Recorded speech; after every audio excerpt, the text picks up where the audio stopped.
सभी प्रतियोगियों को बहुत बहुत बधाई। आप सभी रणनीति में भिड़ गए हैं रिजल्ट बनाने के लिए, मुझे बहुत खुशी की बात है।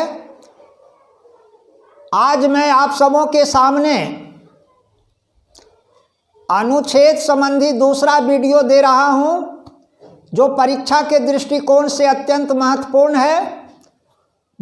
अनुच्छेद संबंधी दो वीडियो आप लोगों के सामने दिया जा रहा है, एक पहले दिया गया है और एक आज दिया जा रहा है। अनुच्छेद के पहले वीडियो में तेजी से बोलने के कारण अनुच्छेद 12 में मेरे द्वारा राज्य के नीति निर्देशक तत्व बोल दिया गया था। तेजी के कारण उसको आप सभी मौलिक अधिकार की परिभाषा के रूप में जो है जानेंगे, ऐसे आज बोर्ड पर दे दिया गया है। तेजी से बोलने के कारण हमें बोलना चाहिए था अनुच्छेद 12 में मौलिक अधिकार की परिभाषा का वर्णन है, लेकिन उसमें राज्य के नीति निर्देशक तत्व की बात आ गई थी, इसलिए उसको आप सभी सुधार लेंगे और ऐसे आज हम बोर्ड पर उसको लिख दिए हैं।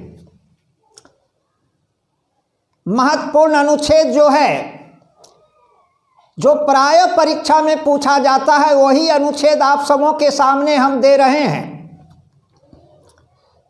अनुच्छेद 12 में मौलिक अधिकार की परिभाषा है। अनुच्छेद 36 में राज्य के नीति निर्देशक तत्व की परिभाषा है। अनुच्छेद 79 में संसद की संरचना संबंधी प्रावधान है, यानी पार्लियामेंट का। 80 में राज्यसभा की संरचना का वर्णन है। 81 में लोकसभा की संरचना का वर्णन है। हम सभी जानते हैं कि संसद में 2 सदन हैं, राज्यसभा और लोकसभा। तो 79, 80, 81 परीक्षा के दृष्टिकोण से महत्वपूर्ण है। अनुच्छेद 100 में कोरम या गणपूर्ति का वर्णन है। अनुच्छेद 110 में केंद्रीय धन विधेयक की परिभाषा का वर्णन है। अनुच्छेद 120 में संसद की कार्यवाही की भाषा का वर्णन है। अनुच्छेद 161 में राज्यपाल के क्षमादान का वर्णन है। 165 में राज्य के महाधिवक्ता का वर्णन है। 168 में राज्य विधानमंडल की संरचना संबंधी बातें वर्णित है। 170 में विधानसभा की संरचना का वर्णन है। 171 में विधान परिषद की संरचना का वर्णन है। 202 में राज्य बजट का वर्णन है। 266 में भारत की संचित निधि का वर्णन है।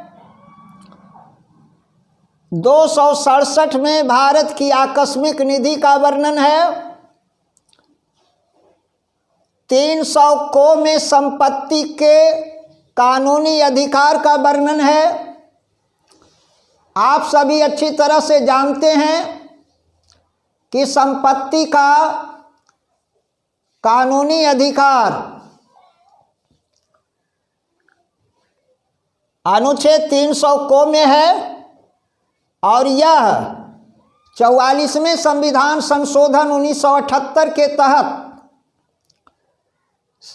मौलिक अधिकार से हटाकर इसे कानूनी अधिकार बना दिया गया और वर्तमान में संपत्ति का अधिकार विधिक अधिकार है, यानी कानूनी अधिकार है। अनुच्छेद 352 में राष्ट्रीय आपात का वर्णन है। राष्ट्रीय आपात 3 परिस्थितियों में लागू होगा: बाह्य आक्रमण हो, युद्ध की आशंका हो या आंतरिक सशस्त्र विद्रोह हो।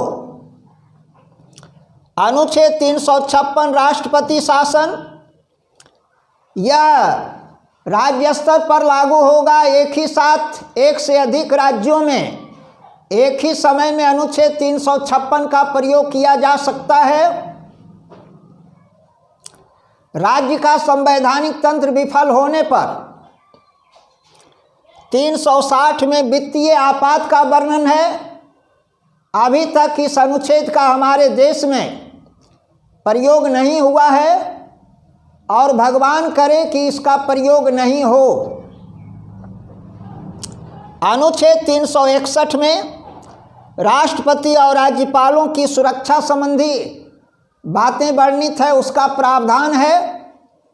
तो आज बोर्ड पर जितने भी अनुच्छेद दिए गए हैं प्रायः परीक्षा में पूछा जाता है, इसलिए आगामी परीक्षा के दृष्टिकोण से इन सारे अनुच्छेदों को आप सभी मंथन करेंगे, आत्मसात करेंगे, नज़रअंदाज नहीं करेंगे। और बहुत खुशी है कि आप सभी तैयारी में भिड़ गए हैं। जैसा कि आप सभी हमें मैसेज दे रहे हैं, बहुत खुशी हो रही है, हमारी ताकत बढ़ रही है और आप सभी एकदम जी जान से तैयारी में भिड़ जाएं ताकि 2023 में आप लोगों का फाइनल रिजल्ट बने।